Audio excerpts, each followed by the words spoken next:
In this video, we want to look at instantaneous velocities and speed and some acceleration ideas.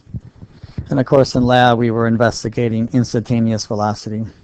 We did define the instantaneous velocity using the limit theorem. It is the limit of delta, I guess we'll just use d for displacement, over delta t. And it's a special limit. We want delta t to be approaching 0. And that's the same thing as taking the slope of a tangent line, okay, to the curve at the time that you want to take the instantaneous velocity. So we could take average velocity maybe from this point here to this point here. And then we could take an average velocity between here and there. And what we're doing is we're doing a smaller and smaller time interval until we approach that actual point. And then we'll take the slope of the tangent line at the curve, and that would be the true instantaneous velocity. So what I've got here is I've drawn in already the tangent line there. And we want to get the slope of that. Well, I'll take that point as one of my points there. So remember, slopes are rise over run. So the change in our displacement over our change in time. Okay, so I'm going to take a negative 5.2 and I'm going to subtract. Let me trace it all the way down to here and maybe make just a little bit of an estimate, in terms of what that value is. Well, if I go here, I know we're definitely negative 30, at least on the y-axis. I could pick any points along the line. If I've chosen that one, it looks pretty easy for me to do. Divided by, now the time that this one is at is 3 seconds minus, and it looks to me like that is what, 1.75 maybe? Okay, and then we can calculate that value. So that answer is going to be 19.8 meters per second. Now, the instantaneous speed is just going to be the absolute value of that, and that's still 19.8 seconds, or 19.8 meters per second. So if this had come out to be negative, then the instantaneous speed would have been a positive 19.8, because we always take the absolute value of that. So that's how we handle instantaneous speed. So it's a concept. We are converging upon a point, and it's the slope of the tangent line drawn to the curve. We'll see in lab that there's a function on the TI-83 calculator that is a dy divided by dx. That will actually calculate the slope for us automatically. Here I just estimated on the graph. But if we have the equation of a line, we can get an instantaneous velocity by doing that. It's also known as the second derivative of a displacement time graph.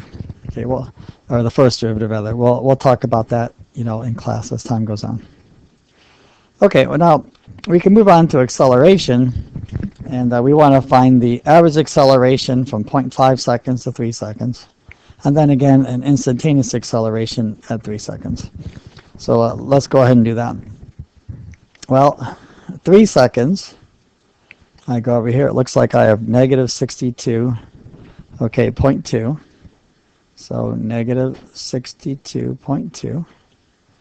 Okay, and my time for that, of course, is 3 seconds, and I'll subtract from that. Over here, 0.5, it looks like a negative 44.5. I guess I'll keep all sig figs right now. Negative 44.5125. Okay, and that'll be divided by 3 minus 0.5. Okay, and our answer comes out to be, somewhere very close to 7.2, but I will record that as a negative 7 point, I'll just go 7.2, depending on how we round that question, and that's going to be meters per second squared. Okay, let's talk about this meters per second squared business. Well, when we take acceleration, we're doing a velocity divided by time. Let's look at the unit analysis of that. Well, velocity is meters per second, right? We're going to divide that by seconds again. So it's really meter per second, or meters per second squared. So it's the same kind of concept, either way you want to look at it. So that would be our average acceleration. Okay, and it looks like it's a negative acceleration because we're ending up with a greater negative velocity than we had over there. Now what about the instantaneous acceleration at 3 seconds? Well, we'll do that the same way as we did the instantaneous velocity. So we're going to do a slope of the tangent line drawn to the curve. We apply the limit theorem. It is the limit, this time, of delta v over delta t as delta t approaches 0. Or again, it's the slope of the tangent line drawn to the curve. Well, again, I've got a definite value here at negative 62.2. Okay, I'm going to subtract from that. Let's go all the way down to where it hits this axis here, because I can clearly see that I've got a negative 100 there. And I'll divide that by, what do I have here, 3 seconds? Minus, it looks to me I've got about 2.4 seconds maybe. It depends on how you see that again. You know, this is just a guesstimation again, so I'll just go 2.4 equals, and my end result is about 63 meters per second squared. Again, depending on how many significant digits we keep there. Now, note that this is a positive slope here. Okay, therefore, this answer here should be a positive number. So that's how we handle instantaneous acceleration. Now again, this would be the, there's a dy dx function that you could also use if you've got a velocity graph here.